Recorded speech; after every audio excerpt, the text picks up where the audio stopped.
ใจไว้เพื่อบูชาแด่องค์พระศาสดาสัมมาสัมพุทธเจ้ามีความงามเงียบไม่เปรียบเทียบเขาเทียบเราใครมองไม่งามช่างเขาแต่เจ้าก็คือดอกบัวด้วยความสัตย์ซื่อยึดถือความดีเป็นหลักใครรักไม่รักก็ไม่จงรักมองเมื่อโผล่พ้นน้ำก็เห็นความงามในตัวไม่ยึดติดในตมชั่วขอเป็นดอกบัวดอกเดียวใครไม่มองว่าบัวงามเด่นแต่บัวก็เป็นดอกบัวทุกวันอย่างนี้ไม่อยากเด่นดังแต่มุ่งหวังในทางเด่นดีเกิดมาเพื่อสร้างบารมีถวายชีพนี้บูชาดอกบัวดอกน้อยเฝ้าคอยคนที่ใจบุญมาโอบเอื้อเกื้อกูลรู้ค่าของบุญเก็บบัวขึ้นมาเพื่อสร้างความดีและสร้างบารมีดังว่าใช้ดอกบัวนี้บูชาพระสัมมาสัมพุทธเจ้า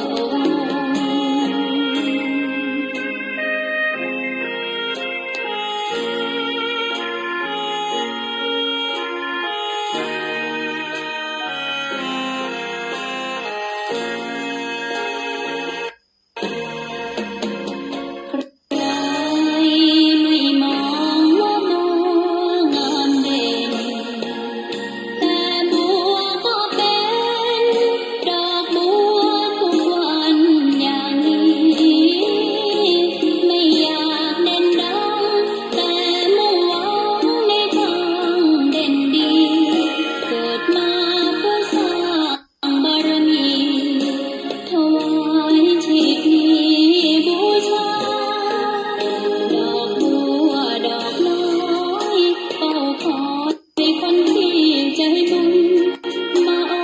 บเอื้อเกื้อกูลรู้ค่าของบุญเก็บบัวขึ้นมาเพื่อสร้างความดีและสร้างบารมีดังว่าใช้ดอกบัวนี้บูชาพระสัมมาสัมพุทธเจ้า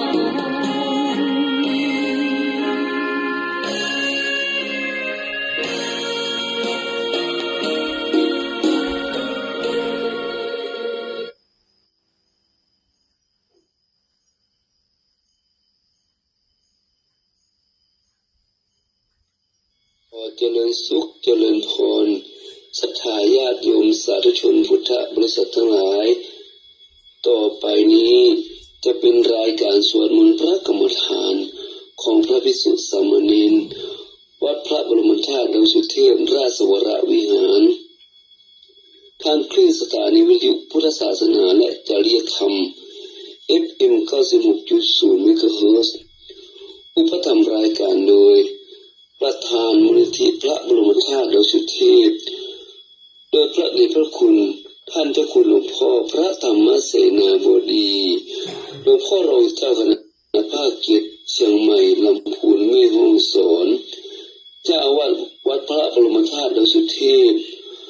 ขอเชิญศรัทธาสาธุชนทั้งหลายร่วมรับฟังและร่วมกันสวดมนต์พระกรรมฐานไปพร้อมๆกันณบัดนี้ นะโมตัสสะภะคะวะโตอะระหะโตสัมมาสัมพุทธัสสะนะโมตัสส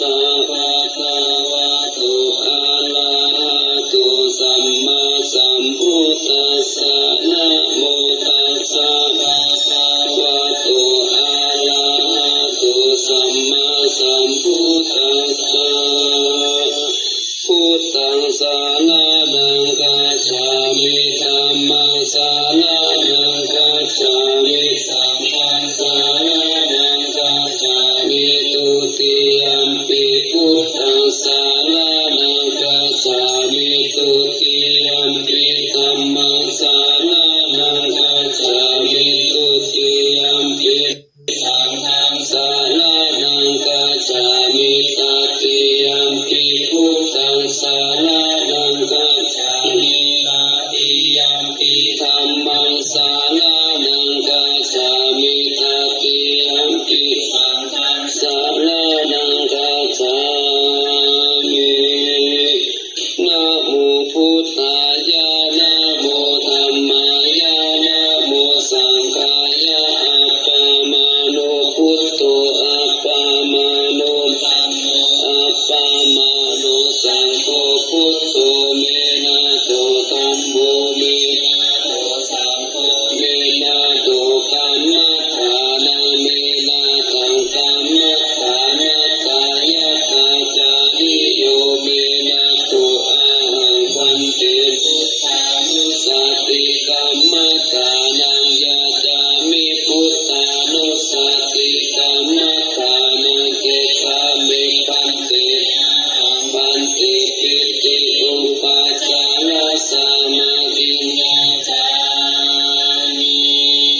อิติปิโสภะคะวะอะระหังสัมมาสัมพุทโธวิชชาจารณะสัมปันโนสุขโตโลกาวิทูมานุตตาโลปุริสัตตัมมัสสารติสัทธาเทวามนุสสานังพุทโธภคะวะติสาวาคาโตภคะวะตาธัมโมสันติติโกอาจาริโกเอหิปัสสิโกโมปานายิโกปัจจ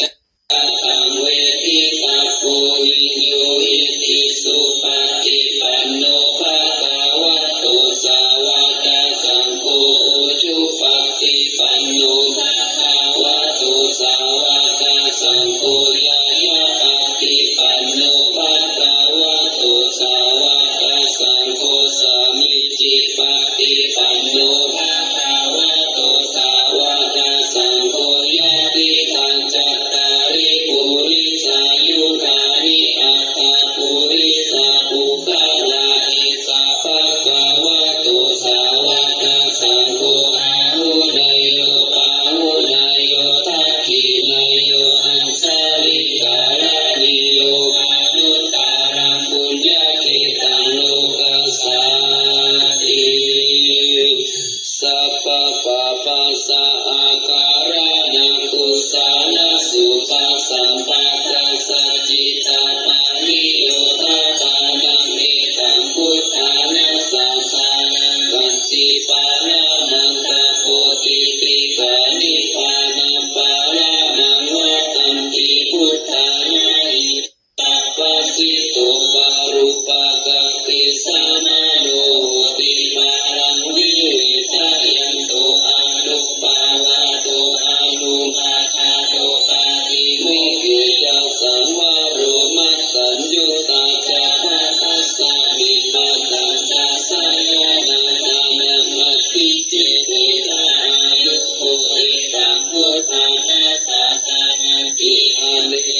นาทิสัมมาทัสสะโตภะคะวะตาอุปาริเยนะปิปาริยาเยนะสัมมาทิสัมมาทัสสะโตภะคะวะตา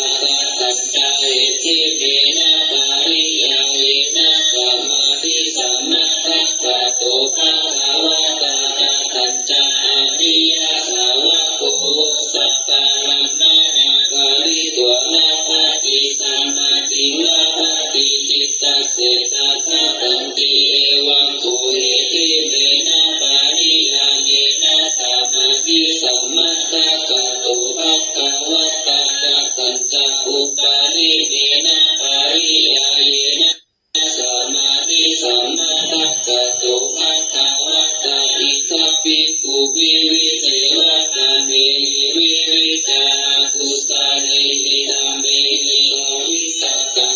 สาวิจารังวิเวกาจันติติสุขังปะทะมังสานังอุปสัพพะชาวิหารติวิตาภาวิจารานังอุปสัมมาทัสสะสัมปันสานังเดชะโสเอโกสิภาวนาวิตังกังนาวิจารังสมาธิสัมปิติสุขังทุติยจานังอุปสัพพะชาวิหารติวิติยจาวิราคะอุเวทะโกจาวิหารติสัตโตจัสสะปะชาโนสุขังจาราเยนะปฏิสังเวเทติยันตังอาริยาราจิสันติอุเบทะโกสัตติมาสุขาวิหารติปัจจิยัญชานะอุปสัพพะชาวิหารติทุกขสัจจะปะหานะทุกขสัจจะปะหานะอุเปวะสุมานัสสะโทมานัสสะนามาตันธามาทุกขามาสุขังอุเบกขาสัตติปาริสุทธิจตุตังชานังอุปสัพพะชาวิหารติสิเอวังโคอุปาริเตนะปาริยาเยนะสัมมาทิสัมมาทัสสะโตภะคะวะตาตัจจาปัญญาสัมมาทัสสะภะคะวะตาอิติเมนะปิปาริยาเยนะปัญญาสัมมาทัสสะภะคะวะตาอุปาริเมนะปิปาริยาเยนะปัญญาสัมมาทัสสะภะคะวะตาตัจจาอิติเมนะปาริยาเยนะปัญญาสัมมาทัสสะภะคะวะตาอิทะอาริยสาวกปัญญาวะโหติอุทายะตาเมนิยาอัญญายะสัมมาทัตโตอาริยายะนิเตติตายะสัมมาทุกขกายะกามินิยาติเอวังโภเหติเมนะปาริยาเยนะปัญญาสัมมาทัสสะภะคะวะตาตัจจาอุปาริเมนะปาริยาเยนะปัญญาสัมมาทัสสะภะคะวะตาอิทัปปิกุอิทังทุกขังติยะถาภูตังปัญจานาติอายันทุกขสามุทัยโยติยะถาภูตังปัญจานา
สานานาปามาโตเตสังฆทานากายติจิตัสสมาธิอัมเมมิกิตตาปังกิปะเปกานาวิสานาอาทิสีลาสิกขาสามาตาเนอาทิจิตาสิกขาสามาตาเนอาทิปัญญาสิกขาสามาตาเนอัปปามาเตนะสัมปะเตสมาธิเอวะเมโนสิกิตาอาทิอิมาสมิงกายเกสาโลมานะคาทันตาตาโจมังสัญญารุอาทิอาทิวิจังวะตังนะกายังยะกานังมิโลมาคามิอาตาปะปะสังอันตังอันตาคุนาอุสาริยังกาอิสัพพิตังเสมาคุโพโลหิตังเสโตเมโตอาสุวาสาเกโลสิงกานิกาลสิกามุตตัมมะทะเกมะทะลุกันติกาวะติสาคาลังอายังอัตตาภะโวอานิจจังทุกขังอนัตตาสุจิอสุภังอิมังกัมมะทานังปุณณภะโวติอาทิดังวะทายังตาโลปะทาวินาทิเสสะติจุตโตอาเตสาวิญญาโนนิราสังวะทานิทานังปัสสาวิทาตุอาโภภาตุเตโชภาตุวายุภาตุรูปะขันโตเวทนาขันโตสัญญาขันโตสังขารขันโตวิญญาณขันโตปัญจขันธาจัตตาริตาสังขารานิจจทุกขาอนัตตาวิปารินามะธัมมานิจจวัฏฏะสังขาราอุปาทวยธัมมิโนอุปาชิตวานิโรจันติเตสังอุปาสามุสุโขนามารูปังอนิจจังขายะเทนะนิจจังวัฏฏานิพพานังนามารูปังทุกขังขายะเทนะสุขังวัฏฏานิพพานังนามารูปังอนัตตาสารตะเทนะสารังวัฏฏานิพพานังนามารูปังอนิจจังนามารูปังทุกขังนามารูปังอนัตตานิจจังวัฏฏานิพพานังสุขังวัฏฏานิพพานังสารังวัฏฏานิพพานังนิพพานังปารามังสุขังกาตมาจานันตาอานาปานสติริธานันทาภิกขุอารัญญคตุวารุขมูลคตุวาสุญญคาลคตุวามิสิทาติปัลลังกังอาคุจิตวาอุจุกายาปานิทายาปาริมุขังสติรูปะตะเตวะโสสัตโตวะอาสาสติสัตโตปัสสะสติทิกังวะอาสาสัตโตทิกังอาสาสามิติปัสสะนาทิติกังวะปัสสะสัตโตทิกังปัสสะสามิติปัจจานาตินะสังวะอาสาสัตโตนะสังอาสาสามิติปัจจานาติระสังวะปัสสะสัตโตระสังปัสสะสามิติปัจจานาติสัพพะกายะปะทิสังเวทิอัสสะสิสามิติสิกขาติสัพพะกายะปะทิสังเวทิปัสสะสิสามิติสิกขาติปัสสัมปะยังกายะสังขารังอัสสะสิสามิติสิกขาติปัสสัมปะยังกายะสังขารังปัสสะสิสามิติสิกขาติปิติปะติสังเวทิอัจจติสามิติสิกขาติปิติปะติสังเวทิปัสสะสิสามิติสิกขาติสุขปะติสังเวทิอัสสะสิสามิติสิกขาติสุขปะติสังเวทิอัสสะสิสามิติสิกขาติจิตตสังขาราปะติสังเวทิอัสสะสิสามิติสิกขาติจิตตสังขาราปะติสังเวทิปัสสะสิสามิติสิกขาติปัสสัมปะยังจิตตสังขารังอัสสะสิสามิติสิกขาติปัสสัมปะยังจิตตสังขารั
ธานุสติ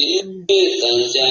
สุขังนารานาสติธรรมจัตุราราคาภิกขุภาวยศิลาวานันทาวิธานาคุณังคุณตุนุสารังมุนิภาวยาพุทธิมาภิกขุพุทธานุสติมาติโตสาวาสานิกิริเสโสเอกุสัพเพนิชาติยะอาหุสุสุตาสันตานุภูชานันจาสัตตาราโหสัพพะกาลาภะเตธัมเมสัพเพสัมมาสายังมุนิสัพพะกาเลนะปุจิตวะเอกุสัพพัญญุตังตัตโตวิปัสสนาทิวิสาหิสีลาภิจารานิจัสสุสามิเต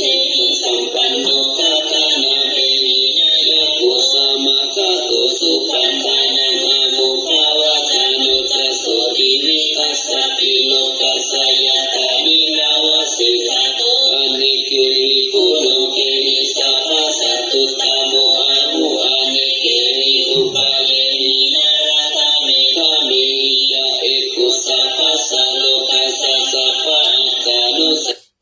สะโกปัจจายะอิสาริยตินะคุณานะปาละโมนิติปัญญายะสัสสะปะธัมเมสุการุณาสัพพะสันตุสุอัตตานะปาละตานะสัจจิตาคุณาเจติตา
สัมปั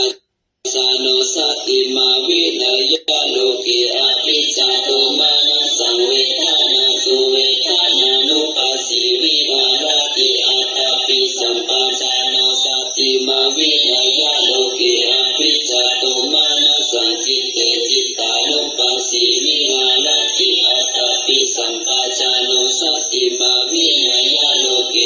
อาภิจาโตมานะสังกัมเมสุตัมมานุปัสสิวิหารติอัตตปิสัมปัสานุสติมาวิเนยโลกิอาภิจาโตมานะสังอายังวุจติภิกขเวสัมมาสติกตาโมจัตติกเวสัมมาสมาธิอิตาภิกขเวภิกขุวิวิเตวะดามินิวิวิจากุสเลหิตัมเมหิสาวิตาปันสาวิจารังวิเวกสัมปิติสุขังปัฏฐานังชานะอุปาสัมปัชชาวิหารติวิตาตาวิจารานังอุปาสมาจัตตังสัมปัสสะทานังจิตตังโสเอโกทิภาวันอวิตากังอวิจารังสัมมาทิสัมปิติสุขังนุติยาจานะอุปาสัมปัชชาวิหารติปิติยาจาวิราคาอุเปกขาโคจาวิหารติสัตโตจัสสัมปัชชาโนสุขังจัตตาเยนะปฏิ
ยุดเป็นหน้าตาชื่อเหรอใช่ได้มันยุดเป็นหน้าตาชื่อเหรอมันจะได้เปลี่ยนใหม่ได้กันนี่เดี๋ยวกันนะ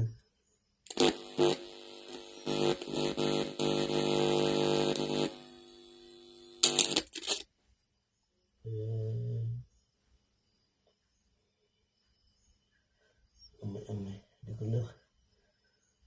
ขอเวลาหน่อย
สัมปติโต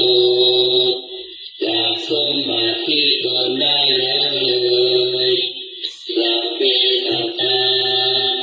สัตว์ทั้งหลายที่เป็นเพื่อนทุกข์เกิดแก่เจ็บตายด้วยกันทั้งหมดทั้งสิ้นกรรมสัตตาเป็นผู้มีกรรมเป็นของตนกรรมทายาทาเป็นผู้มีกรรมเป็นทายาทกรรมโยนิเป็นผู้มีกรรมเป็นกำเนิดกรรมอันตุเป็นผู้มีกรรมเป็นเผ่าพันธุ์กรรมปฏิสารณาเป็นผู้มีกรรมเป็นที่พึ่งเงินกรรมังกายสันติจักกระทำกรรมใดไว้กรรมได้นามาดีก็ทำกระทำว่าชั่วก็ตามตัสสะทายาทาภาวิสันติอยากเป็นทายาทแห่งกรรมนั้นทุกขโตทุกขทานันติวานันติพุทธาพระพุทธเจ้าทั้งหลายย่อมตรัสว่าให้ทุกข์แก่ท่านทุกข์นั้นถึงตัวนาเวนาเวลานี้สามันติกาเวททั้งหลายย่อมไม่ระงับด้วยการจองเวรอุทาจาในการไหนเวเรนะจะสัมมันติเวรทั้งหลายย่อมระงับด้วยการไม่จองเวรเอสัทธัมโมสัมมันตโนนี้เป็นธรรมของเรา ต่อไปจะเป็นการแผ่กุศลติดตามด้วยแผ่บุญแผ่กุศลหยาดน้ำแบบฉบับพื้นเมืองเนื้ออิทังเมมาตาปิตุนังโหตุมาตาปิตุนังโหตุ กิตาโหตุ สุขิตาโหตุ มาตาปิตโร มาตาปิตโรขอส่วนบุญนี้ ขอส่วนบุญนี้จงสำเร็จ จงสำเร็จแก่มารดาบิดา แก่มารดาบิดาของข้าพเจ้าของข้าพเจ้าขอให้มารดาบิดาขอให้มารดาบิดาของข้าพเจ้าของข้าพเจ้าจงมีความสุข จงมีความสุขอิทังเม อิทังเม ยาตินังโหตุ ญาตินังโหตุ สุขิตาโหตุ สุขิตาโหตุ ยาตะโย ญาตโย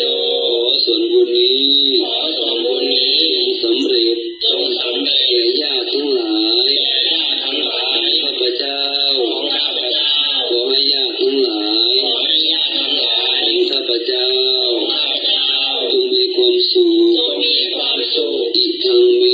อิทังเม ผู้รูปัชฌา ผู้รู้ปัจจาย าจริยานัง ยาจาริยานัง โหตุ โหตุ สุขิตาโหตุ สุขิตาโหตุ ผู้รู้ ผู้รู้ ปัชฌา ปัจจาย าจริยาย าจาริยา ขอส่วนบุญนี้ ขอส่วนบุญนี้ สำเร็จ จงสำเร็จ ครูประชาอาจารย์ แก่ครูประชาอาจารย์ ของข้าพเจ้า ของข้าพเจ้า ขอให้ครูประชาอาจารย์ ขอให้ครูประชาอาจารย์ ของข้าพเจ้า ของข้าพเจ้า จงมีความสุข จงมีความสุข อิทัง อิทัง สัพพะเทวตานัง สัพพะเทวตานัง โหตุ โหตุ สุขิตาโหตุ สุขิตาโหตุ สัพเพเทวา สัพเพเทวา ขอส่วนบุญนี้ ขอส่วนบุญนี้ จงสำเร็จ จงสำเร็จ เทวดา แก่เทวดา ทั้งหลายทั้งปวง ทั้งหลายทั้งปวง ขอให้เทวดา ขอให้เทวดา ทั้งหลายทั้งปวง ทั้งหลายทั้งปวง จงมีความสุข จงมีความสุข อิทัง อิทัง สัพพะเปตานัง สัพพะเทวานัง โหตุ โหตุ สุขิตาโหตุ สุขิตาโหตุ สัพเพเป ตา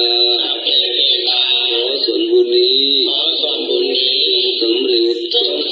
แก่เปรตทั้งหลายทั้งปวงขอให้เปรตทั้งหลายทั้งปวงจงมีความสุขอิทังสัพพะเวรีนังโหตุกิตาโหตุสัพเพเวรีขอส่วนบุญนี้สำเร็จแก่เจ้ากรรมนายเวรทั้งหลายทั้งปวงขอให้เจ้ากรรมนายเวรทั้งหลายทั้งปวงจงมีความสุขอิทังสัพพะสัตตานัง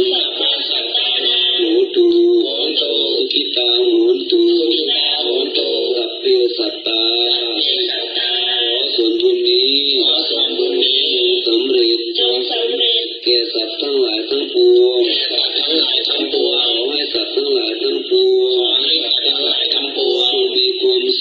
จงมีความสุขทั่วหน้ากันเถิด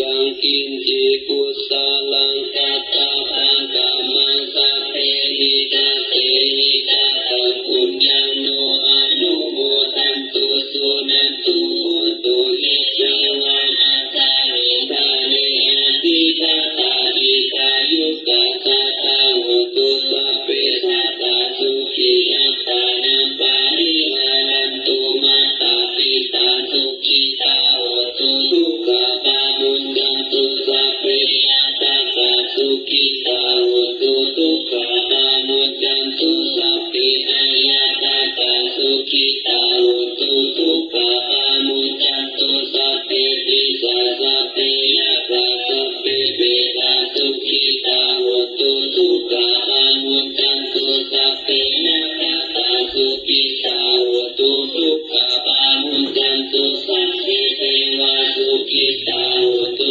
ทุกขปามุญญันตุสัพเพอาจามิยุตตัสสายาสุขิตาโหตุทุกขปามุญญันตุสัพพะสัมปตินัสสามิดันตุวันตามิพุทธังสัพพังมิโชสังฆานาคามิวันติวันตามิธัมมังสัพพังมิโชสังฆานาคามิวันติวันตามิสังฆังสัพพังมิโชสังฆานาคามิวันติวันตามิกุรุอุปัสสายาจาริเยสัพพังมิโชสังฆานาคามิวันติวันตามิธัมมังสัพพังมิโชสังฆานาคามิวันติวันตามิอารามิภัทธสินายาสัพพังมิโชสังฆานาคามิวันติวันตามิปิจิยังสัพพังกัปปะทานิตุปะทิทิตาคาริยาตตุมหาปุติพุทธารูปังสัทธารังสัทธานาคาโลเกเทวะโลเกพรหมโลเกชัมพุทิเตอังกาติเปสาริยาตตุโยเกสัตตุโยอาลาหังตตุโยติวิยังบันตะปุติจัตตุลาสิติตาเสธัมมะตติสัพเพสัมปะทะเตติยังอาวันตามิสัพพะโสต่อไปจะเป็นการสักการะบูชาพระบรมธาตุโดยสุเทพ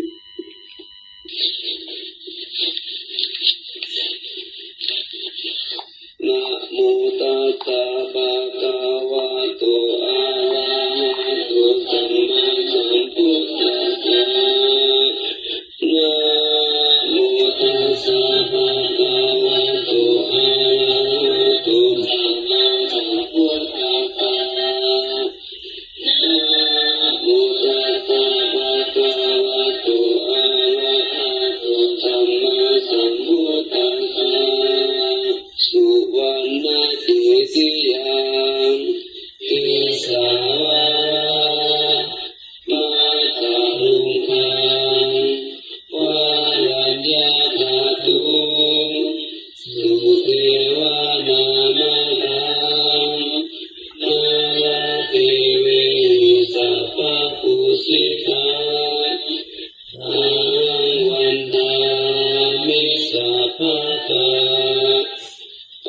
ญาวา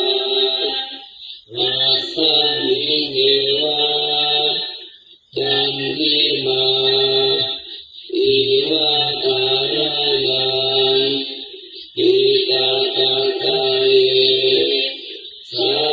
สนานิยานิเกติโมฆะอาตามาวารังอาปายานิวาลานังวารังสัทธาโสปานังปานามังอุปัชฌาอาหาเปตวาปัฏฐาจิวารังยังยังชาตังสังฆามัสเสพุทธังสวา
จากสวรรค์มาจินรักใครสุเทพเทว พระธรรมเสนาบดีเมตตาก่อตั้งขึ้นมาฉลองศรัทธาร่วมใจของเราสาวลุงญาติโยมเสริมองค์พุทธะพระรัตนตรัยโอ้เนื้อเจ้าสุดทางใจบอกต่อนะใครๆจะได้สว่างทางสว่าง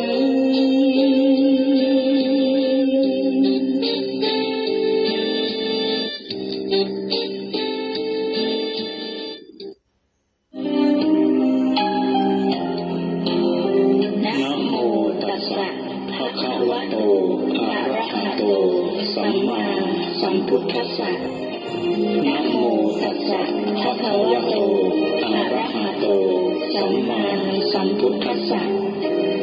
นะโม วะโตอะระหะโตสัมมาสัมพุทธัสสะสุวรรณเจติยังเอสาวระมัทธลุงหังวรัญญาธาตุงสุเพวนามะกังนะระเพเวหิสัพพะปูชิตังอะหังวันทามิสัพพะทาปัญญาวาอัสมิงเยวะกันทิมาอีวะทารยังปิตากัตตะเยสาสนะมียานิเกติโมฆะปัตตมะวรังอาปายะนิวารังอรหังสัพพะโสปานังสัทธมังอุปัชชังคาหาเตตวาปัตตะชีวรังยังทาตังสังฆมัชเชพุทธาสวาหะ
ที่เกิดมา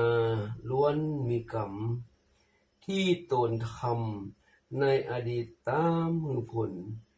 ดีหรือชั่วที่ทำไว้แต่ละคนย่อมรับผลกรรมของตนที่ทำมาหากเคยทำกรรมบ่ดีกับไผไว้ก็ขอจงให้อโหสิกรรมกันเถิดนะ อย่ามีเวรอย่ามีภัยไร้รุคาปรารถนาในสิ่งใดเมื่อสมหวังขอกราบถวายความเคารพแด่พระเดชพระคุณท่านเจ้าคุณพ่อพระมหาเถรา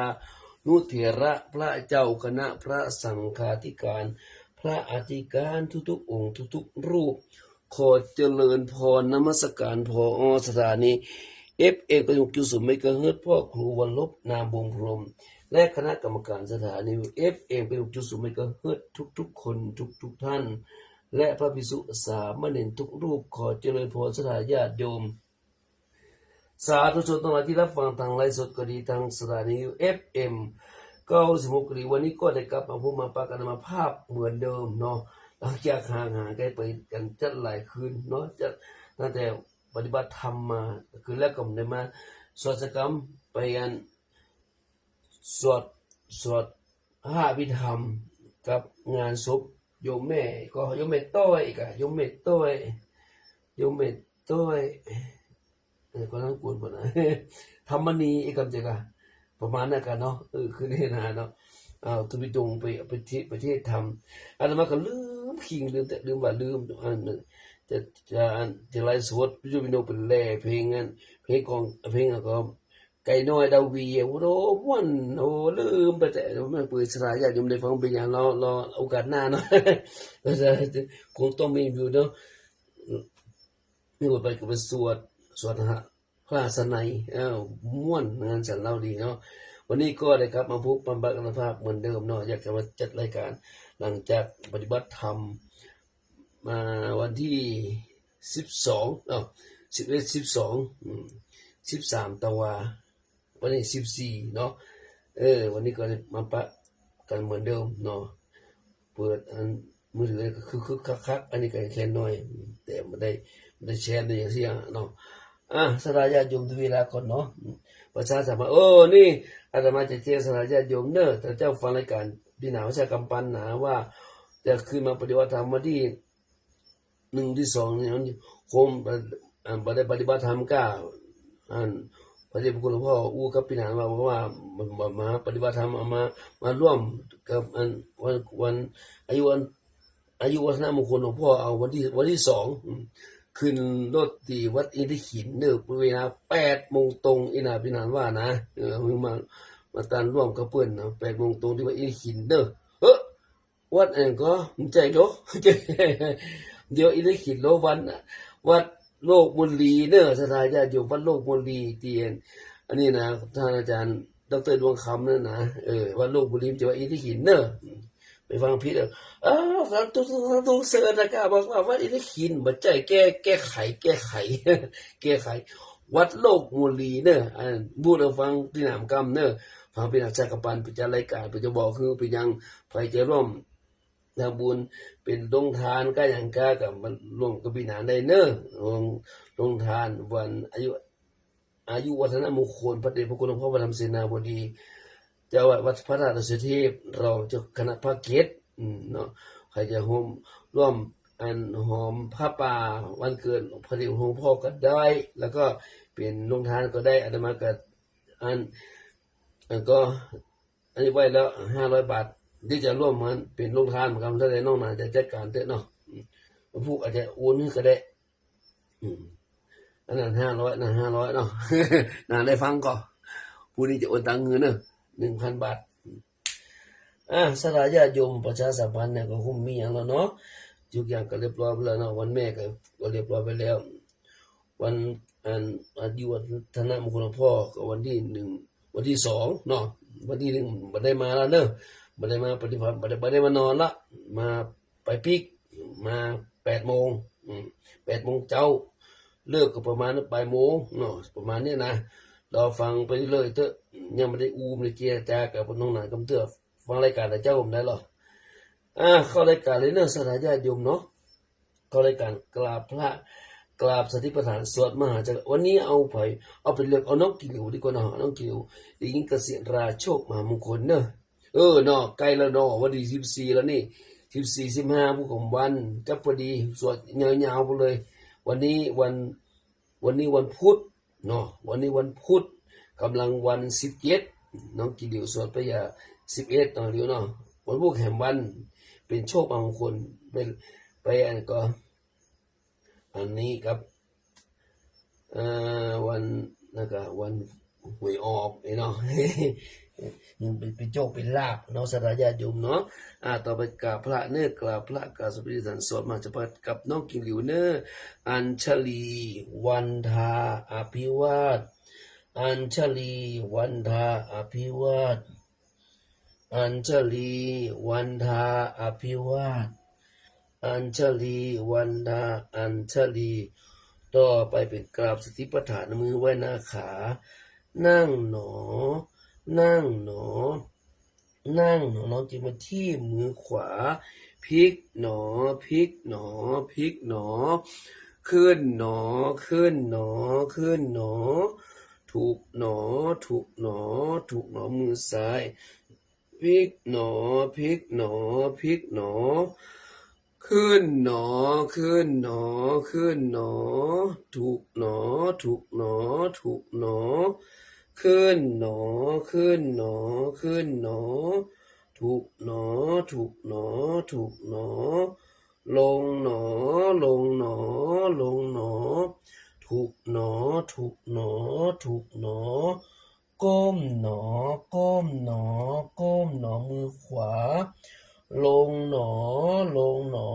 ลงหนอถูกหนอถูกหนอถูกหนอคว่ำหนอคว่ำหนอคว่ำหนอมือซ้ายลงหนอลงหนอลงหนอถูกหนอถูกหนอถูกหนอคว่ำหนอคว่ำหนอคว่ำหนอก้มหนอก้มหนอก้มหนอถูกหนอถูกหนอถูกหนอเงยหนอเงยหนอเงยหนอมือขวาพลิกหนอพลิกหนอพลิกหนอขึ้นหนอ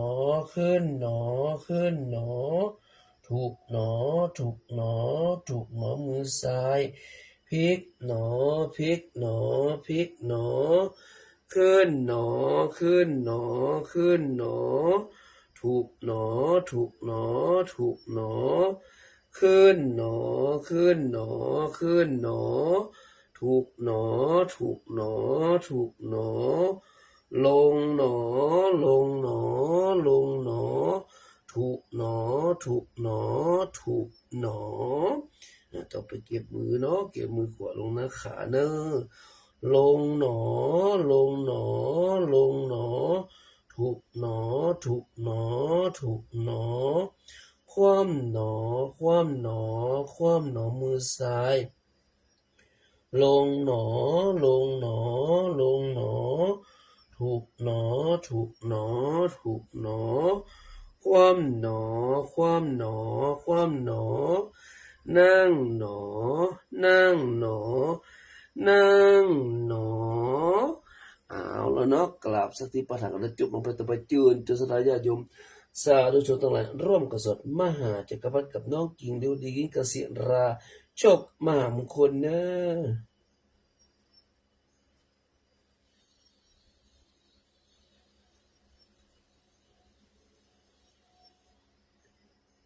โมตัสสะภะคะวะโตอะระหะโตสัมมาสัมพุทธัสสะนะโมตัสสะภะคะวะโตอะระหะโตสัมมาสัมพุทธัสสะนะโมตัสสะภะคะวะโตอะระหะโตสัมมาสัมพุทธัสสะพุทธังอาราธนานังกโรมิธัมมังอาราธนานังกโรมิสังฆังอาราธนานังกโรมินะโมโพธิสัตโตอาคันติมายะอิติภควานะโมโพธิสัตโตอาคันติมายะอิติภควานะโมโพธิสัตโตอาคันติมายะอิติภควานะโมโพธิสัตโตพรหมปัญโยนะโมโพธิสัตโตพรหมปัญโยนะโมโพธิสัตโตพรหมปัญโยนะโมโพธิสัตโตวิริยะทะโร นะโมโพธิสัตโตวิริยะทะโรนะโมโพธิสัตโตวิริยะทะโรโยโทโสโมหะจิตเตนะพุทธสมิงปาปะกะโตมะยาคมัทธเนกตังโทสังสัทธะปาตังวินาศสันตุโยโทโสโมหะจิตเตนะธรรมสมิงปาปะกะโตมะยาคมัทธเนกตังโทสังสัทธะปาตังวินาศสันตุโยโทโสโมหะจิตเตนะสังฆสมิงปาปะกะโตมะยาคมัทธเนกตังโทสังสัทธะปาตังวินาศสันตุนะโมตัสสะภะคะวะโตอะระหะโตสัมมาสัมพุทธัสสะนะโมตัสสะภะคะวะโตอะระหะโตสัมมาสัมพุทธัสสะนะโมตัสสะภะคะวะโตอะระหะโตสัมมาสัมพุทธัสสะนะโมพุทธายะพระพุทธไตรรัตนญาณมณีนพรัตน์ศรีสหัสสะสุธรรมาพุทโธธัมโมสังโฆยะถาพุทโมนะพุทธบูชาธรรมบูชาสังฆบูชาอะคีทานังวรังคันทังสีวลีจะมหาเถรังอาหังวันทามิทุระโตอะหังวันทามิทาตุโยอะหังวันทามิสัพพโสพุทธธรรมสังฆบูเชมินะโมพุทธายะพระพุทธไตรรัตนญาณมณีนพรัตน์ศรีสหัสสะสุธรรมาพุทโธธัมโมสังโฆยะถาพุทโมนะพุทธบูชาธรรมบูชาสังฆบูชาอะคีทานังวรังคันทังสีวลีจะมหาเถรังอาหังวันทามิทุระโตอะหังวันทามิทาตุโยอะหังวันทามิสัพพโสพุทธธรรมสังฆปูเชมินะโมพุทธายะพระพุทธไตรรัตนญาณมณีนพรัตน์ศรีสหัสสะสุธรรมาพุทโธธัมโมสังโฆยะถาพุทโมนะพุทธบูชาธรรมบูชาสังฆบูชาอะคีทานังวรังคันทังสีวลีจะมหาเถรังอาหังวันทามิทุระโตอะหังวันทามิทาตุโยอะหังวันทามิสัพพโสพุทธธรรมสังฆปูเชมินะโมพุทธายะพระพุทธไตรรัตนญาณมณีนพรัตน์ศรีสหัสสะสุธรรมาพุทโธธัมโมสังโฆยะถาพุทโมนะพุทธบูชาธรรมบูชาสังฆบูชาอะคีทานังวรังคันทังสีวลีจะมหาเถรังอะหังวันทามิทุระโตอะหังวันทามิทาตุโยอะหังวันทามิสาวโสพุทธธรรมสังฆปูเชมินะโมพุทธายะพระพุทธไตรรัตนญาณมณีนพรัตน์ศรีสหัสสะสุธรรมาพุทโธธัมโมสังโฆยะถาพุทโมนะพุทธบูชาธรรมบูชาสังฆบูชาอะคีทานังวรังคันทังสีวลีจะมหาเถรังอะหังวันทามิทุระโตอะหังวันทามิทาตุโยอะหังวันทามิสัพพโสพุทธธรรมสังฆปูเชมินะโมพุทธายะ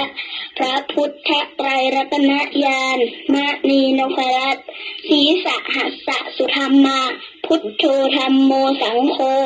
ยะถาพุทโมนะพุทธบูชาธรรมบูชาสังฆบูชาอะคีทานังวรังคันทังสีวลีจะมหาเถรังอะหังวันทามิทุระโตอะหังวันทามิทาตุโยอะหังวันทามิสัพพโสพุทธธรรมสังฆปูเชมินะโมพุทธายะพระพุทธไตรรัตนญาณมณีนพรัตน์ศรีสหัสสะสุธรรมา พุทโธธัมโมสังโฆยะถาพุทโมนะพุทธบูชาธรรมบูชาสังฆบูชาอัคคีทานังวรังคันทังสีวลีจะมหาเถรังอะหังวันทามิทุระโตอะหังวันทามิทาตุโยอะหังวันทามิสวโสพุทธธรรมสังฆปูเชมินะโม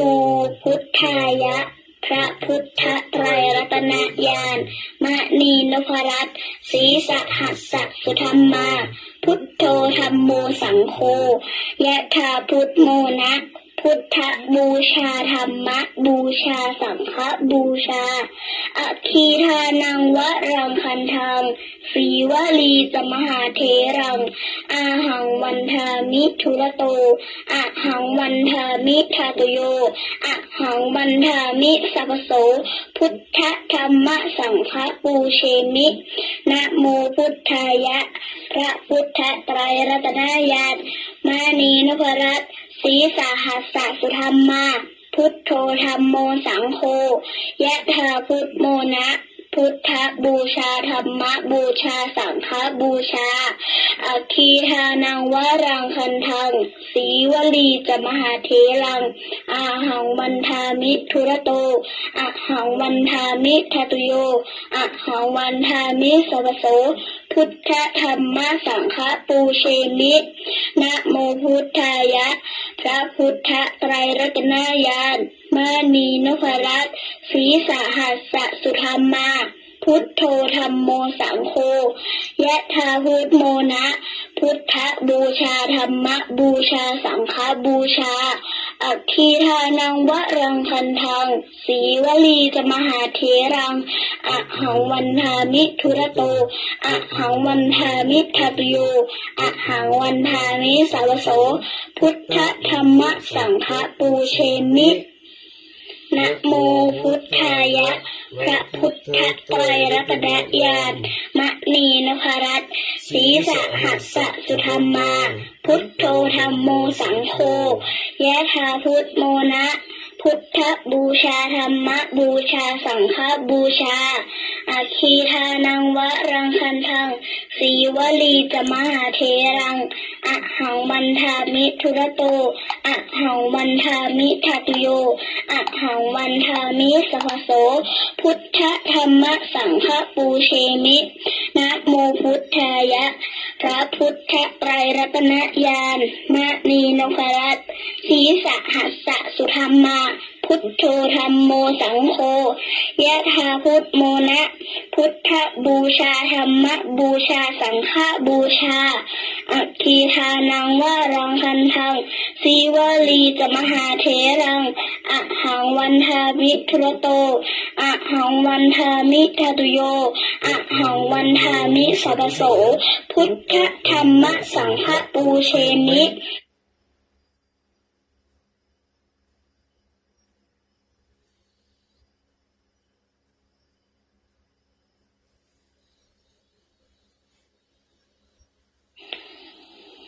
สัพเพพุทธาสัพเพธัมมาสัพเพสังฆาพระรัตปตตาปัจเจกานันจะยังพลังอรหันตานัน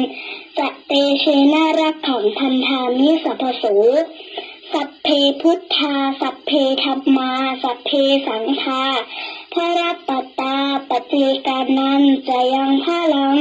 อรหันตานันจะเตเชนารักขังพันธามิสัพพโสสัพเพพุทธาสัพเพธัมมาสัพเพสังฆาพระรัตปตตาปัจเจกานันจะยังพลังอรหันตานันจะเตเชนารักขังพันธามิสัพพโสสัพเพพุทธาสัพเพธัมมาสัพเพสังฆาพระรัตปตตาปัจเจกานันจะยังพลังอรหันตานันจะเตเชนารักขังพันธามิสัพพโสสัพเพพุทธาสัพเพธัมมาสัพเพสังฆาพระรัตปตตาปัจเจกานันจะยังพลังอรหันตานันจะเตเชนารักขังพันธามิสัพพโสพุทธังอธิษฐามิธัมมังอธิษฐามิสังฆังอธิษฐามิละ สลายญาติโยม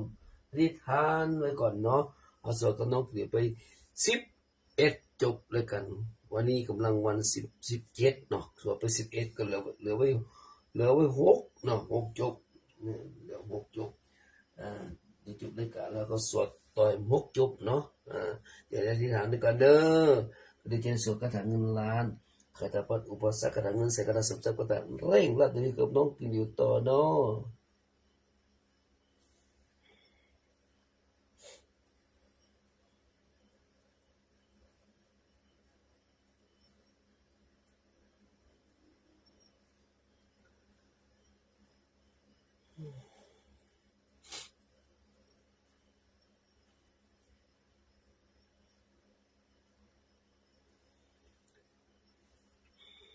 แล้วเนาะสลายญาติโยมอธิษฐานเรียบร้อยแล้วบ่อธิษฐานเรียบร้อยแล้วต่อไปจะได้สวดคาถาเงินล้านเนาะกับน้องเลยต่อเด้อ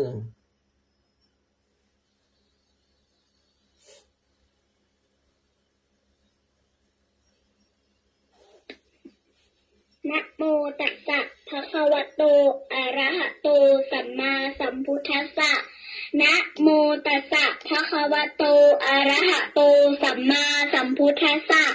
นะโมตัสสะภะคะวะโตอะระหะโตสัมมาสัมพุทธัสสะสัมปจิตฉามินาสังสิโมพรหมาจะมหาเทวาสัพเพยะขาปารายันติพรหมาจะมหาเทวาลาภาภวันตุเมมหาปุญโยมหาลาโภภวันตุเมนิเตภาหูหติพุทธมะอะอุนะโมพุทธายะวิระทะโยวิระโคนายังวิระหิงสาวิระทาสีวิระทาสาวิระอิทิโยพุทธัสสะมณีมามะพุทธัสสะสวาหุมสัพปจิฉามิพิงพิงพาพาหาหารือสัมปจิตฉามินาสังสิโมพรหมาจะมหาเทวาสัพเพยะขาปารายันติพรหมาจะมหาเทวาอภิลาภาภวันตุเมมหาปุญโยมหาลาโภภวันตุเมมิเตภาหุหติพุทธมะอะอุนะโมพุทธายะวิรัตโยวิระโคนายังวิระหิงสาวิระทาสีวิระทาสาวิระอิทิโยพุทธัสสะมานีมามะพุทธัสสะสวาหมสัปปติฉามิเพ่งเพ่งพาพาหาหารือสัมปจิตฉามินาสังสิโมพรหมาจะมหาเทวาสัพเพยะขาปารายันติพรหมาจะมหาเทวาลาภาภวันตุเมมหาปุญโยมหาลาโภภวันตุเมนิเตภาหูหติพุทธมะอะอุนะโมพุทธายะวิระทะโยวิระโคนายังวิระหิงสาวิระทาสีวิระทาสาวิระอิทิโยพุทธัสสะมณีมามะพุทธัสสะสวาหุมสัพปจิฉามิพิงพิงพาพาหาหารือสัมปจิตฉามินาสังสิโมพรหมาจะมหาเทวาสัพเพยะขาปารายันติพรหมาจะมหาเทวาอภิลาภาภวันตุเมมหาปุญโยมหาลาโภภวันตุเมมิเตภาหุหติพุทธมะอะอุนะโมพุทธายะวิรัตโยวิระโคนายังวิระหิงสาวิระทาสีวิระทาสาวิระอิทิโยพุทธัสสะมานีมามะพุทธัสสะสวาหมสัปปติฉามิเพ่งเพ่งพาพาหาหารือสัมปจิตฉามินาสังสิโมพรหมาจะมหาเทวาสัพเพยะขาปารายันติพรหมาจะมหาเทวาลาภาภวันตุเมมหาปุญโยมหาลาโภภวันตุเมนิเตภาหุหติพุทธมะอะอุนะโมพุทธายะวิระทะโยวิระโคนายัง วิระหิงสาวิระทาสีวิระทาสาวิระอิทิโยพุทธัสสะมณีมามะพุทธัสสะสวาโหมสัพปจิฉามิเพ่งเพ่งพาพาหาหารือสัมปจิตฉามินาสังสิโมพรหมมาจะมหาเทวาสัพเพยะขาปารายันติพรหมมาจะมหาเทวาอภิลาภาภวันตุเมมหาปุญโยมหาลาโภภวันตุเมนิเตภาหุหติพุทธมะอะอุนะโมพุทธายะวิรัตโยวิระโคณยังวิระหิงสาวิระทาสีวิระทาสาวิระอิทิโยพุทธัสสะมานีมามะพุทธัสสะสวาหมสัพปติฉามิเพ่งเพ่งพาพาหาหารือสัมปจิตฉามินาสังสิโมพรหมมาจะมหาเทวาสัพเพยะขาปารายันติพรหมมาจะมหาเทวาลาภาภวันตุเม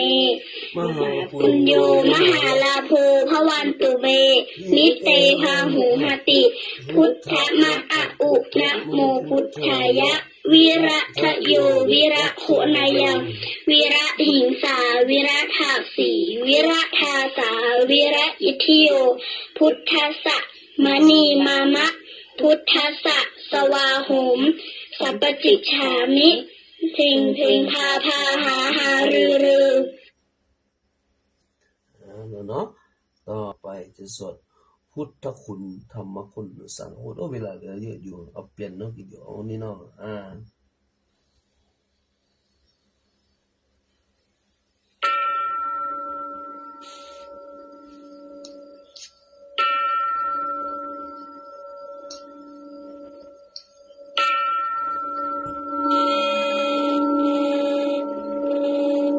ท่านสาธุชนทั้งหลายต่อไปนี้จะเป็นการเชิญเจริญจิตภาวนา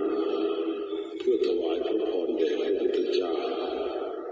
เสมือนเป็นปฐมบทในการบูชาคุณทั้งนี้ก็เพื่ออ้างถึงอำนาจแห่งพระพุทธคุณหรือพระพุทธบารมีได้ช่วยคุ้มครองรักษาป้องกันเหตุเพศภัยต่างๆและเสริมเดชอำนาจบารมีสติปัญญาให้แก่ตนเองเป็นที่รักใคร่เมตตาจากมนุษย์และเทวดาทั้งหลายตลอดทั้งเพื่อให้เกิดความเป็นสิริมงคลแก่ชีวิตและเกิดความเจริญรุ่งเรืองในหน้าที่กิจการงานของตนจึงให้ขอเชิญชวนท่านสาธุชนทั้งหลายได้ร่วมกันสวดสาธยายมนต์ตามสมควรแก่โอกาสและเวลาสืบไป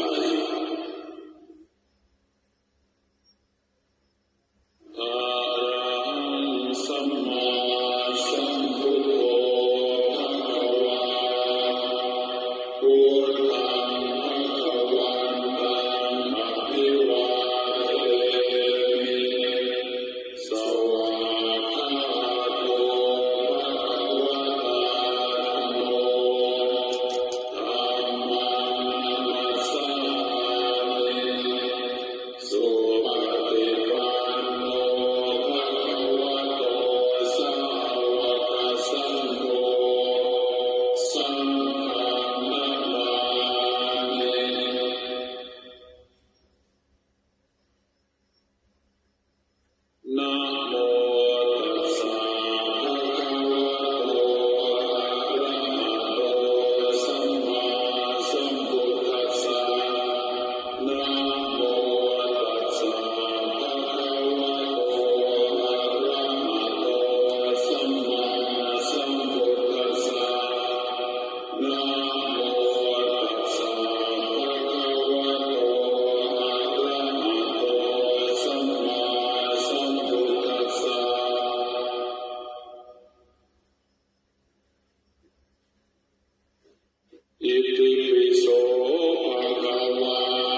สวดพุทธคุณธรรมคุณสังฆ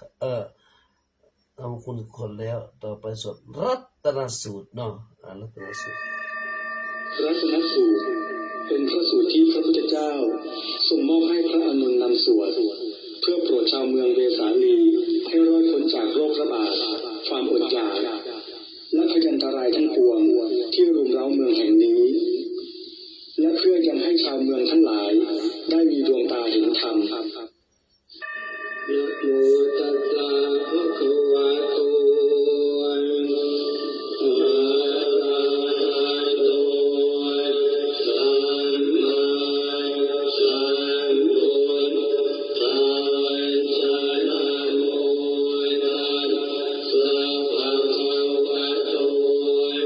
อะระหะโตสัมมาสัมพุทธัสสะนะโมตัสสะภะคะวะโตอะระหะโตสัมมาสัมพุทธัสสะยะนิทัพพุทธานิสมาคตานิปุญมานิวายานิวาหันตะเรเขสัพเพวะปุณณาสุมาณังภวันตุระโสติสักกาจสุนันตุปาจิตังตัสมาหิพุทธานิสาเมทัสสะเกเมตังกโรธรรมานุสยาปชายติวาจารัตโตทหารันติเยปะลิกัสมาหิเนรังคทาปมาตายังกินจิวิตังอิทัพพาหุรังวาสังเคสุวายังรัตนังปณิตังอโนสมังอาทิกถาคเตนะหิตังปิโกเทรัตนังปณิตังเอเกนะสัจเจนะสุวัติโหตุกยังวิราคังอมตังปณิตังยะจักราสากยมุนีสมาหิโตนะเตนะธัมเมนะสมมาธิกินจิ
นะสดาญาติโยมก็เลยจบลงไปนะสวดรัตนสูตรดูเวลาก่อนเนาะ45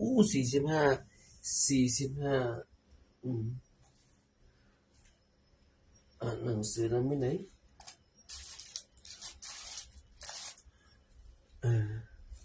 เอาเข้ารายการก่อนเนาะวันนี้เอาหมดมา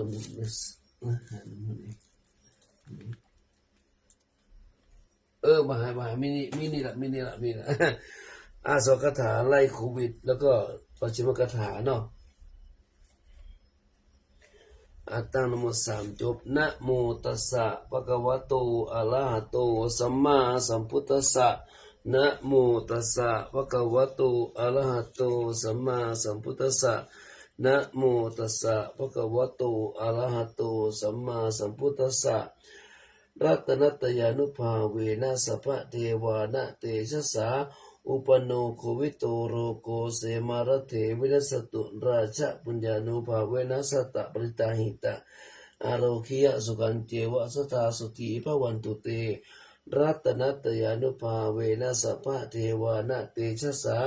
อุปโนโควิโตโรโกเสมารเถวินัสตุราชปุญญานุภาเวนะทัสสะปรมิตาหิตะอาโรคิยะสุขันเจวะสัทธาสุติภวันตุเตรัตนัตยานุภาเวนะสัพพะเทวานาเตชะสาอุปโนโควิโตโรโคเสียมรเถวินัสตุราชาปุญญานุภาเวนะทัสสะปรมิตาหิจาอาโรคิยะสุขันเจวะสทาสุติภวันตุเตด้วยอนุภาพของพระรัตนตรัยด้วยเดชของทุกเทพทั้งหลายโรคโควิดที่เกิดขึ้นจงวินาศไปจากสยามราชด้วยบุญบารมีของพระราชาและอำนาจทศบาลมีขอทุกท่านจงไม่มีโรคมีแต่ความสุขตลอดกาลนานเทินต่อไปปิดบุตรปัจฉิมกถาโหตุสปังสุมังคลังรักขันตุสัพพเทวตาสัพพะพุทธานุภาเวโสติหุตุนิรันตรังโหตุสปังสุมังคลังรักขันตุสัพพเทวตาสัพพะธรรมานุภาเวโสติหุตุนิรันตรังโหตุสปังสุมังคลังรักขันตุสัพพเทวตาสัพพะสังฆานุภาเวโสติหุตุนิรันตรังขอสุภมงคลทั้งสิ้นจงมีขอเทวดาทั้งปวงจงรักษาโดยอนุภาพแห่งพระพุทธเจ้าทั้งปวงขอความสุขทั้งหลายจงมีตลอดนิรันดร์เทินขอสุภมงคลทั้งสิ้นจงมีขอเทวดาทั้งปวงจงรักษาโดยอนุภาพแห่งพระธรรมทั้งปวงขอความสุขทั้งหลายจงมีตลอดนิรันดร์เทินขอสุภมงคลทั้งสิ้นจงมีขอเทวดาทั้งปวงจงรักษาโดยอนุภาพแห่งพระสงฆ์ทั้งปวงขอความสุขทั้งหลายจงมีตลอดนิรันดร์เทินต่อไปเข้ารายการธรรมะกรรมฐานเนาะดูเวลาได้กินแล้วเวลาอาจารย์ประสิทธิ์48ได้อยู่เนาะขึ้นแล้วตึกไหนก็ตึกพระอานนท์นี่นี่เนาะพระอานนท์เมื่อประทับอยู่ณราชคฤห์พระโมคคัลลานะมาทูลลาเข้าสู่ปรินิพพานแล้วพระพุทธเจ้าเสด็จกลับพระเชตวันแหมแล้วก็วันหนึ่งทรงประทับอยู่ณร่มเงาแห่งวิหารพระอานนท์เข้าไปอภิวาทและทูลว่าข้าพระองค์ได้หันความผาสุกของพระองค์แล้วค่อยยินดีขณะที่พระองค์ประชวรนักข้าพระองค์มีกายสั่นมืดมนอุดการไปหมดธรรมทั้งหลายบ่สว่างแก่ดวงจิตเพราะมาวิตกถึงความไข้ที่ทรงประชวรแต่มาอุ่นใจน้อยหนึ่งว่าถ้าพระองค์บ่ปารภปรินิพพานแก่ภิกษุสงฆ์แล้วยังจักบ่ปรินิพพานก่อนพระพุทธเจ้าอานนท์ภิกษุทั้งหลายมาหวังอายังในตถาคตแห่งลาธรรมทั้งหลายตถาคตแสดงแล้วโดยสิ้นเชิงบ่มีอายังปิดบังหลงเหลืออยู่แล้วบัดนี้ตถาคตมีอายุถึง80แล้ว ร่างกายวิปริตผันแปรไปเหมือนเวียนเก่ากันนาบไว้ด้วยไม้ไผ่อานนท์ท่านจงอาศัยตนของตนเองนั้นเป็นที่พึ่งแก่ตนสิ่งอื่นจะเป็นที่พึ่งแก่คนนั้นบ่มีเนอะ รุ่งขึ้นเสด็จไปบิณฑบาตในเมืองสาวัตถีแล้วเสด็จไปกับภิกษุ500ไปเมืองเวสาลีประทับกุดาคารศาลาในป่ามหาวันลำดับนั้นกษัตริย์ลิชวีทั้งหลายหูข่าวเสด็จของพระพุทธเจ้าต่างก็มาถวายนมัสการฟังธรรมและนิมนต์รับภัตตาหารบิณฑบาตในวันรุ่งขึ้นเสด็จเมืองเวสาลีพร้อมกับภิกษุ500รูปเข้ารับบิณฑบาตณพระราชนิเวศของหมู่กษัตริย์ลิชวีเสร็จภารกิจแล้วเสด็จออกจากพระนครทรงหยุดยืนนอกประตูเมืองเวสาลีแล้วตรัสว่าครั้งนี้เป็นครั้งสุดท้ายเนอะที่จะได้หันเมืองนี้หน้าที่นั้นได้ชื่อว่านาคาวโลกเจดีสถานนาคาวโลกเจดีสถานปรงพระชนมายุสังขารพระพุทธเจ้าปรงมายุสังขารเสด็จกลับถึงกุดาคารแล้วรับสั่งให้พระอานนท์ถือผ้าห่องนั่งตามไปตรัสว่าจะเสด็จพักผ่อนณปาวานเจดีย์หน้าที่ปาวานเจดีย์พระพุทธองค์ตรัสแก่พระอานนท์ว่าอานนท์เมืองเวสาลีนี้เป็นที่รมณียสถานทั้งที่ปาวานเจดีย์และโคดมเจดีย์ก็เป็นที่อภิรมย์สำราญทุกตำบลเบื้องว่าบุคคลใดได้เจริญอิทธิบาททั้ง4ประการและผู้นั้นปรารถนาให้อายุยืนยาวต่อไปกับหนึ่งหรือนักกวนขึ้นไปก็ดีก็จะมีชีวิตยืนอยู่ได้ดุจความปรารถนาและตรัสต่อไปแห่งว่าอิทธิบาท4นั้นได้แก่อย่างพ้องก็ได้แก่ฉัน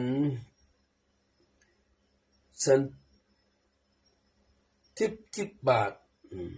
สันทิทิบาทแล้วก็วิริยินทิบาทวิริทบาทจิตติทิบาทจิตติทิบาทวิมังสิทธิบาทรวมเป็นอยู่4ด้วยกันเมื่อพระพุทธองค์ตรัสดังนั้นพระอานนท์ได้หูพุทธอัธยาศัยก็ได้อาราธนาไว้ว่า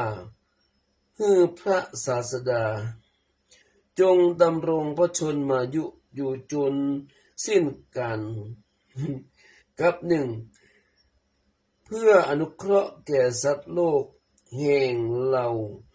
เทพยดามนุษย์ทั้งหลายให้บริบูรณ์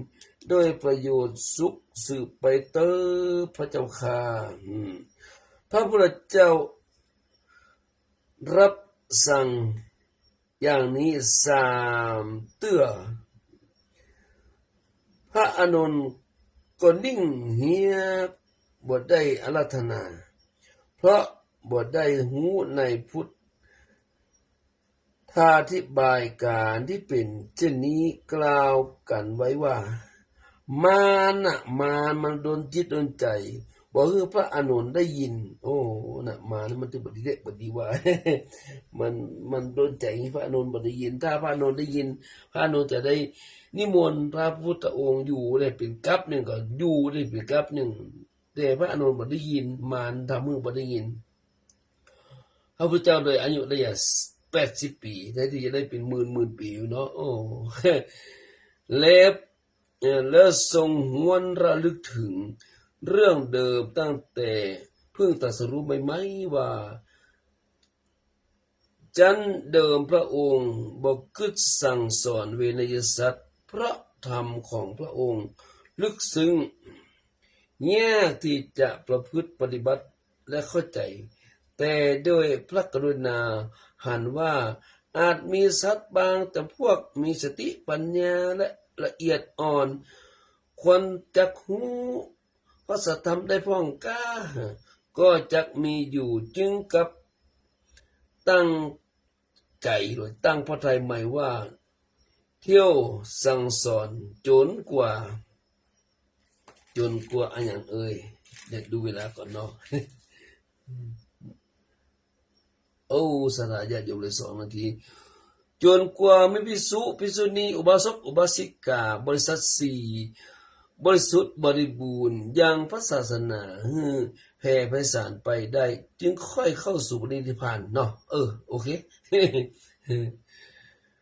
บัดนี้ทุกสิ่งทุกอย่างสำเร็จตามพระหฤทัยประสงค์แล้วพระพุทธองค์จึงทรงกำหนดปรงพระชนมายุสังขารคือกำหนดวันตายนั่นเองในวันวิสาขปุระนมี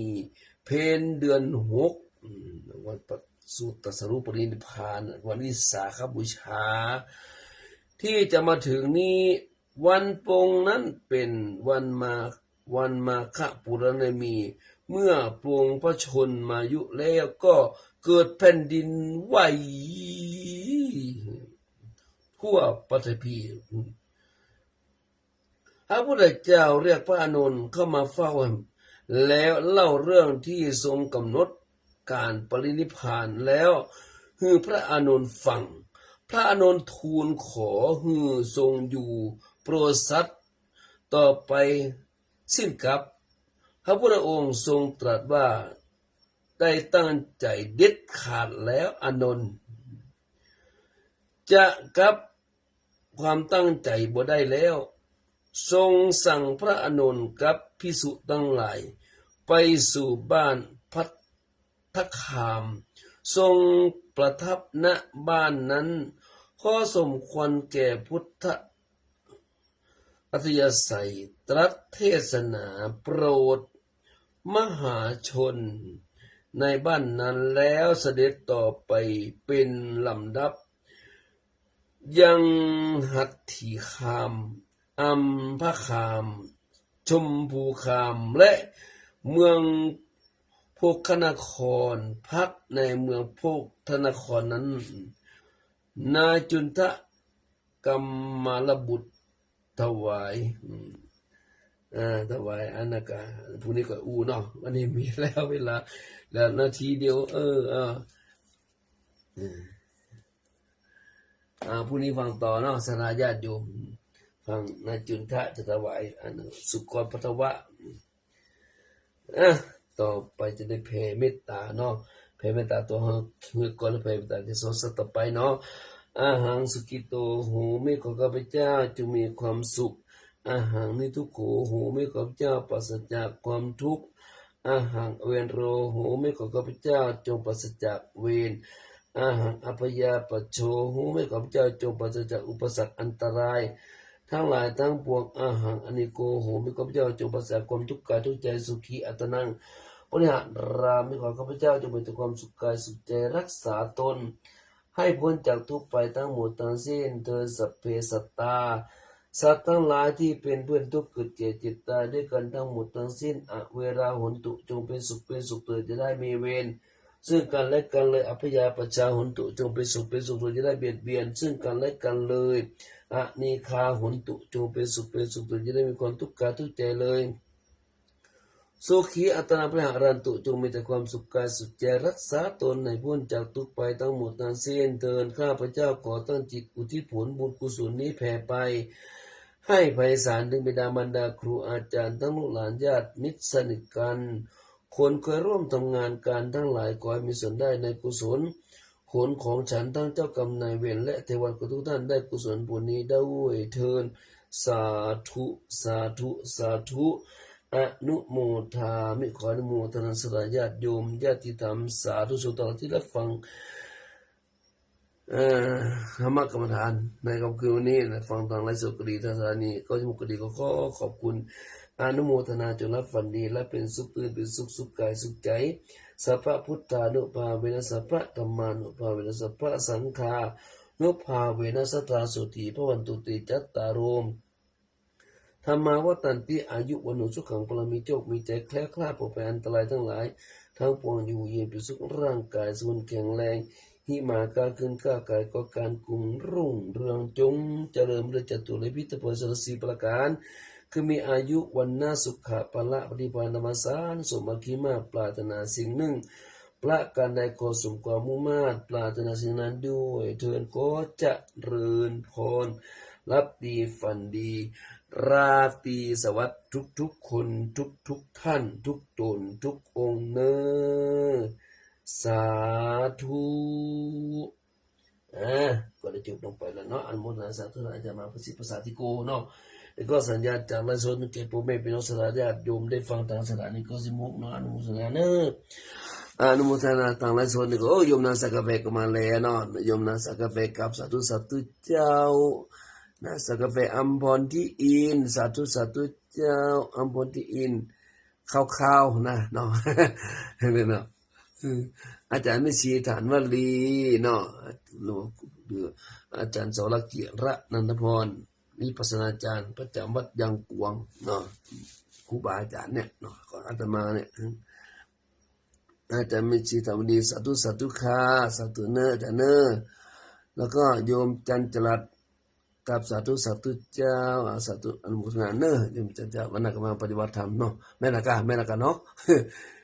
โยมจันจรัสได้ถวายปัจจัยตัวเองสาธุเนอมาวันที่2นี่ก็คงมาอยู่กันเนาะโยมจันจรัสสุพินจันทวงศ์สุพินจันทวงศ์ก็ถวายปัจจัยมาเนาะโมทนาเนอฝากมาให้เอประมาณนั้น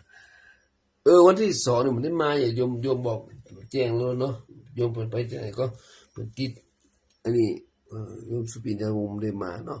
แม่ทอนลุงทูลแม่ทอนลุงทูลมาสักกรรมไปอยู่ไกลกะแม่ทอนลุงทูลปูปานเนาะกันนี่ฟังปูปานก่อนวันนี้ปูปานบอกมาปูปานบ่มากะมากะโลเนาะสาธุปูปานบ่มีเป็นคอมเมนต์อันเดียว